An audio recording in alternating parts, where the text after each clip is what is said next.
Parece terrible, y quizá lo sea, pero solo en apariencia, que te pase lo que pasó a Steve Jobs en 1985, que a casi 10 años de haber fundado lo que ya entonces era una de las más importantes compañías de computación, la Apple, tengas que aceptar ser despedido de la misma, o aceptar irte poco antes de que te despidan. Algo similar pasó con San Pablo. Después de no haber logrado convencer a los cristianos de origen judío y practicantes aún de la circuncisión, de ya no circuncidarse y de poner por encima de la ley el amor de Cristo el Señor, San Pablo, respondiendo a la vocación que le hizo el mismo Señor resucitado, partió a predicar el Evangelio entre los paganos. No fue el primero que lo hizo, pero sin duda fue quien marcó el estilo. Entre las ciudades donde predicó y estableció algunas de las primeras comunidades cristianas estuvo Corinto, a finales de los años 50 del siglo I. Gracias a Pablo conocieron a Jesús, en cuyo nombre fueron bautizados. Gracias a Pablo conocieron el Evangelio. Gracias a Pablo accedieron a la cena del Señor, a la mesa de la Eucaristía, al pan del Señor, a la copa del Señor. Y cuando los consideró una iglesia de comunidades maduras, Pablo partió de ahí para iniciar de nuevo el proceso misionero en otro lugar. Les mandó algunas cartas para responder a algunas de las dudas e inquietudes que iban surgiendo en su caminar. Pero pronto le llegaron malas noticias. Otros, que también se decían cristianos, fueron a Corinto, visitaron las comunidades fundadas por Pablo, a decir que Pablo no era un verdadero apóstol. Se burlaron hasta de su manera de hablar, se burlaron de su aspecto físico, lo calumniaron, dijeron que era un desequilibrado mental, que estaba trastornado, loco pues. Dijeron que no era transparente en su manejo del dinero, en la colecta para los pobres, que era un ratero pues. Y además de todos, que si Pablo era mentiroso y si no era apóstol y era deshonesto y estaba desequilibrado mentalmente, pues que con la pena muchachos, pero ellos no eran verdaderos cristianos. Probablemente algunos de ellos eran cristianos judaizantes, de los que exigían la circuncisión. Otros probablemente fueran carismáticos itinerantes, venidos de Galilea, es decir, formaban parte del grupo de los primeros seguidores de Jesús, de los que escucharon a Jesús en Galilea, de los que comieron con Jesús a campo abierto, de los que fueron curados por Jesús, de los que lo dejaron todo por seguir a Jesús, y como habían comido con Jesús, escuchado a Jesús y caminado detrás de Jesús, dijeron que ellos y solo ellos eran los verdaderos discípulos de Jesús. Los demás, si acaso serían cristianos de segunda. Y por supuesto menospreciaban a Pablo porque él no había conocido a Jesús en su vida histórica. Pablo decidió entonces volver a Corinto y visitar personalmente a las comunidades que él había fundado. Y desde ahí, con la ayuda de ellas, ir a Jerusalén a entregar la colecta para los pobres y luego viajar a Roma, el corazón del imperio, para también ahí llevar el Evangelio. Pero cuando Pablo llegó a Corinto y entró a una de las comunidades cristianas, uno de los líderes de esas comunidades, embaucado por las calumnias, no permitió la entrada de Pablo, le gritó delante de todos, lo insultó, se burló de él, al punto que Pablo decidió en ese momento retirarse de Corinto. Ya lejos fuera de la ciudad, dice San Pablo que entre lágrimas y con dolor en el corazón les escribió una carta, primero para reprocharles, para defenderse, para decirle lo decepcionado que estaba de ellos, para hacer a un lado las acusaciones recibidas. Y quizás se trate probablemente, dicen los estudiosos, de los capítulos 10 a 13 de la segunda carta a los Corintios. Pablo se las envió con Timoteo, uno de sus discípulos y colaboradores más cercanos, quien a su vuelta le dijo a Pablo lo siguiente: los hermanos están arrepentidos de cómo te han tratado. Los hermanos de Corinto te piden perdón. Los hermanos de Corinto esperan que vuelvas a visitarlos. Así que emocionado, Pablo volvió a escribirles nuevamente antes de visitarlos. Son los primeros 7 capítulos de esta mal llamada segunda carta a los Corintios, que al menos fue la cuarta. Años más tarde, al contar su propia experiencia, Steve Jobs reconocía que a pesar de lo duro que había sido en su momento, y superados el coraje y la tristeza iniciales, luego de haber sido despedido de su compañía, la que él fundó y la que él soñó, a la que él dio vida, entró en una de sus etapas más creativas y ahí comenzó una compañía de películas de dibujos animados llamada Pixar, cuyo primer éxito fue Toy Story.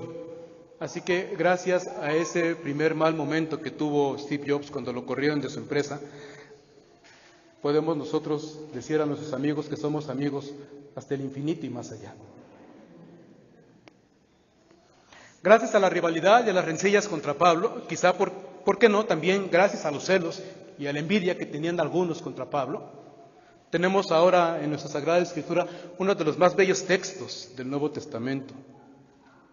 Más todavía tenemos la evidencia escrita entre dolor y lágrimas primero y entre gozo y esperanza después, de que nada, hermanos, nada puede destruir lo que Dios construye por medio de su Espíritu.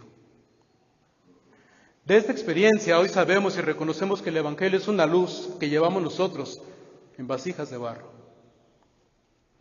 Aprendimos con Pablo que en más de una ocasión nos veremos, dice el apóstol en su carta, atribulados por todos lados, pero no por ello estamos vencidos, perplejos, pero no desesperados, perseguidos, pero no abandonados, derribados, pero no aniquilados. Gracias al Espíritu del que somos portadores, con el que hemos sido sellados y por el que somos fortalecidos. Y afirmó tajante el apóstol, porque el Señor es el Espíritu, y donde está el Espíritu del Señor, ahí está la libertad. Ayer, con la celebración del sacramento de la confirmación, con la presencia de don Carlos Briceño, nuestro señor obispo, abrimos nuestra fiesta de Pentecostés. Los signos de este sacramento son bellísimos, nos hablan de la fuerza de Dios, con que hemos sido revestidos, todos, desde el bautismo, pero a la que valientemente nos abrimos.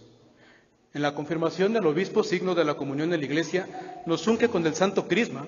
Lo mismo que los antiguos luchadores eran untados, embarrados con aceite para que sus rivales en la arena no pudieran sujetarnos tan fácilmente, así nosotros somos revestidos, untados con el Espíritu de Dios, para que no seamos tan fácilmente sujetos por el espíritu del mundo, que es un espíritu mentiroso, corrupto, inhumano y deshumanizador.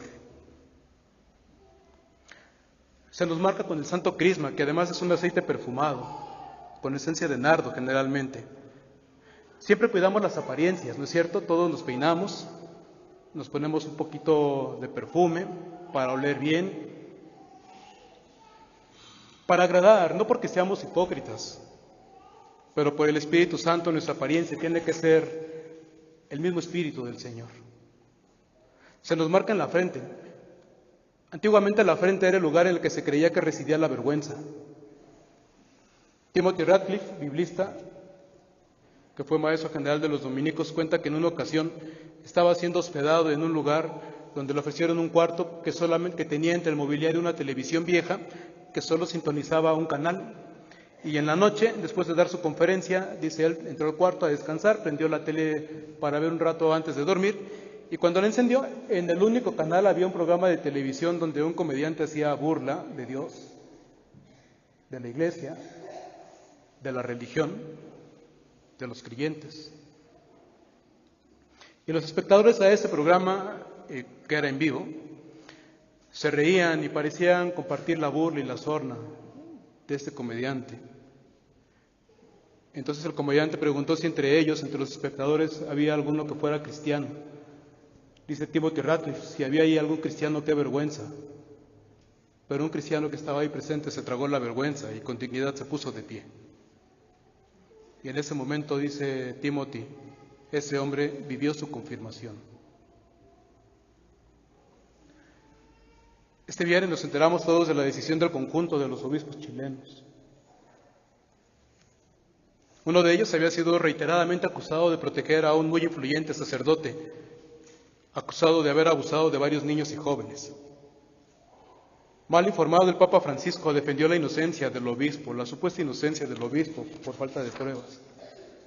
Lo hizo incluso en su viaje a Chile en enero pasado, una situación que levantó una polvareda tal a nivel internacional que el Papa Francisco decidió enviar a un cardenal en su nombre a investigar a fondo todo el asunto y le pidió no regresar hasta que conociera la verdad y la documentara.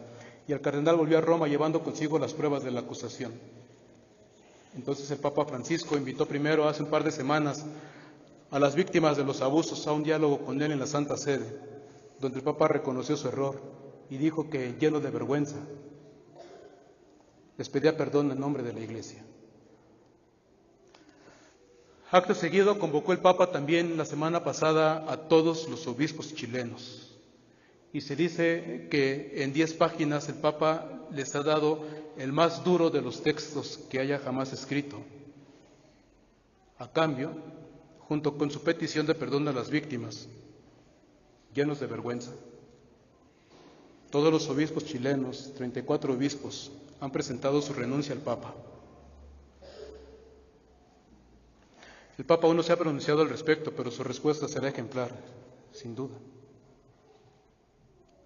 Cuando la Iglesia no es lo que debería ser, cuando la Iglesia no es lo que aparenta, nos avergonzamos todos los bautizados.